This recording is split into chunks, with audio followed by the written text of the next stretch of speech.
আগে ঘোষণা দেখ, তারপর দেখবো।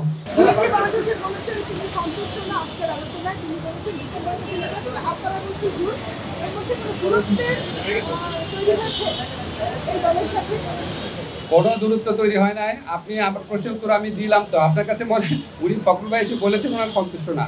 আমরা আলোচনার শেষ প্রান্তে আলোচনাকালে আমাদের কাছে মনে হয়েছে আমাদের অনেক ব্যাপারে ব্যাখ্যা ওনারা বুঝতে পেরেছেন, আমাদের কাছে মনে হয়েছে ওনারা সন্তুষ্ট। না, এটা তো চলমান প্রক্রিয়া তো হচ্ছে।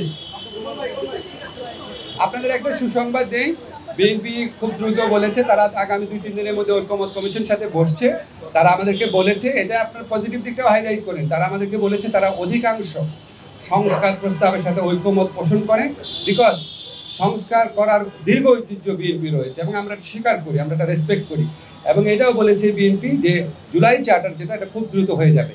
জুলাই চার্টার হয়ে গেলে নিশ্চয়ই এটা নির্বাচনকে ত্বরান্বিত করার ক্ষেত্রে একটা ভূমিকা রাখতে পারে। আন্তরিকতার সাথে আলোচনা হয়েছে, ওনারা মন খুলে কথা বলেছেন, আমরা কিছু কিছু বিষয়ে উত্তর দিয়েছি, আমরা একটা পরস্পরকে বোঝার চেষ্টা করেছি।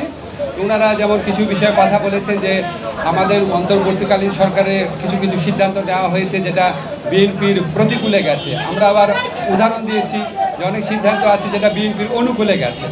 তারপর ওনারা বলেছেন যে রাজনৈতিক হয়রানিমূলক মামলা প্রত্যাহারে বিলম্ব হচ্ছে। আমরা বলেছি যে পাবলিক প্রসিকিউটর অফিস, তারপর হচ্ছে এই পুরা সরকারি আইনজীবীদের অফিসটা এটা পুনর্গঠন হয়েছে মাত্র 3 মাস আগে। 3 মাসের মধ্যে 7,000-এর বেশি মামলা প্রত্যাহার হয়েছে, 16,000-এর মতো মামলা অলরেডি লিস্টেড আছে। এবং আমরা বলেছি যে এর চেয়ে দ্রুত গতিতে সম্ভব কিনা। ওনারা, আমার কাছে মনে হয়েছে ওনারা আমাদের আনসারটা বুঝতে পেরেছেন।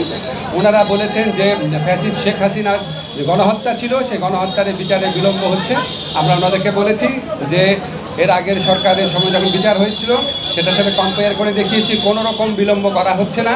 ওনারা আরেকটা ট্রাইব্যুনাল গঠন করার কথা বলেছেন, আমরা বলেছি আমরা এই লক্ষ্যে কাজ করছি, অচিরে এটা হয়ে যাবে। ওনারা বলেছেন যে বিএনপি বাংলাদেশে গত 15 বছর যাবৎ নিরবচ্ছিন্নভাবে নির্যাতিত হয়েছে। অবশ্যই আমরা সেটার প্রতি আমরা শ্রদ্ধাবোধ দেখিয়েছি এবং এটা অবশ্যই ওনারা কারেক্টলি বলেছেন।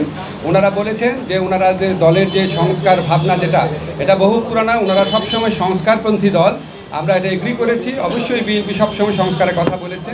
সবচেয়ে বড় কথা, বিএনপি আমাদের এই বিভিন্ন যে সংস্কারের জন্য গঠিত বিভিন্ন কমিশন আছে, বিশেষ করে ঐক্যমত্য কমিশনের যে প্রস্তাবাবলী আছে, সেটা ক্ষেত্রে বিএনপি অত্যন্ত পজিটিভ এবং ইতিবাচক একটা রেসপন্স দেখিয়েছে।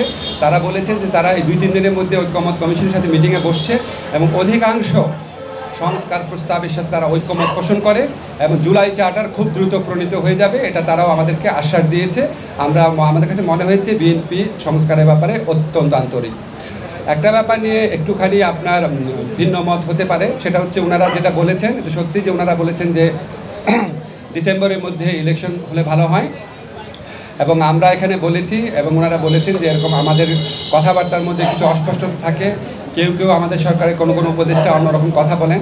আমরা এটা ক্যাটাগরিক্যালি বলেছি যে যেটাই বলুক না কেন, আমাদের প্রধান উপদেষ্টা জাতির উদ্দেশ্যে দেওয়া ভাষণে বারবার যেটা রিপিট করেছেন সেটাই দলের অবস্থান। সেখান থেকে অন্য কেউ যদি বেফাস কথা বা অন্যরকম নিজস্ব বিবেচনা প্রসূত কথা বলেন, সেটাতে তারা যেন বিভ্রান্ত না হন। আমাদের প্রধান উপদেষ্টা ডক্টর মোহাম্মদ ইউনূস উনি প্রথম থেকেই বলেছেন ডিসেম্বর থেকে জুন। আজকে আলোচনায় আমরা কয়েকটা বিষয় স্পষ্ট করেছি, সেটা আপনাদের বলি। একটা হচ্ছে ডিসেম্বর থেকে জুন মানে যে আমরা ইচ্ছা করে দেরি করে করে মে বা জুন মাসে ইলেকশন করবো, সেটা না।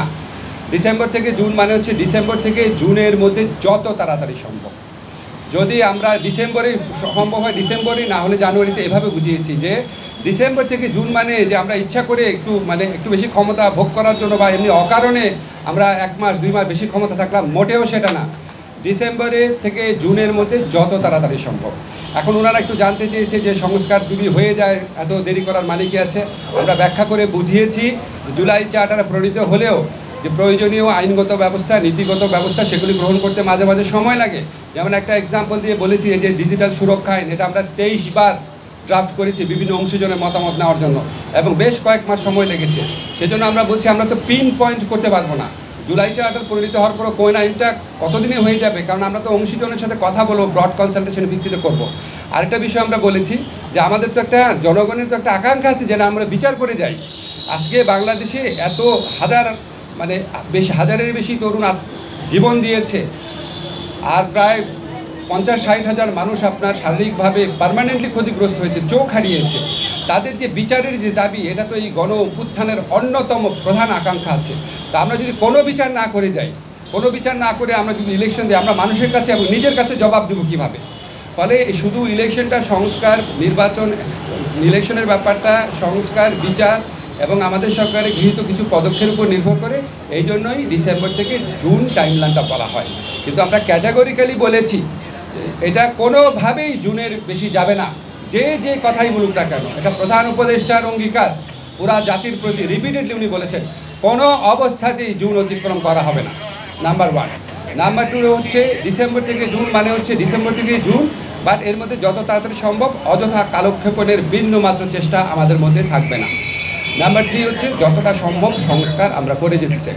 আপনারা একটা জিনিস খেয়াল করে দেখবেন, শেখ হাসিনা সরকার যখন জামাতে ইসলামদের লিডারদের যে একটা খুবই প্রশ্নবিদ্ধ বিচার করেছিলেন, এবং ওই বিচারে অ্যাভারেজ টাইম লেগেছে 2.5 বছর।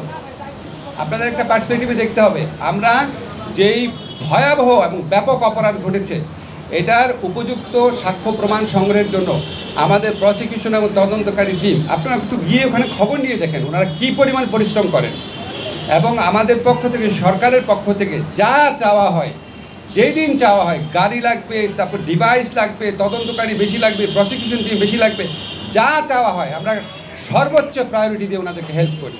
এবং আপনাদের মনে রাখতে হবে, আমাদের এই ট্রাইব্যুনালটা কিন্তু এই সরকার আসার সাথে সাথে গঠিত হয় না। আমাদের বিল্ডিংও ছিল না, নতুন বিচারক নিয়োগ করতে হয়েছে, প্রসিকিউটর নিয়োগ করতে হয়েছে। ওনারা অভিযোগ করেছেন, আমরা যখন যুক্তিগুলো দিয়েছি তখন ওনারা আর কোনো কথা বলেন নাই। তো আমরা ধরে নিয়েছি আমাদের কথাটা ওনারা বুঝতে পেরেছে। যখন আমরা নির্বাচন করবো তার অন্তত 2 মাস আগে আমাদেরকে রোডম্যাপটা ঘোষণা করতে হবে।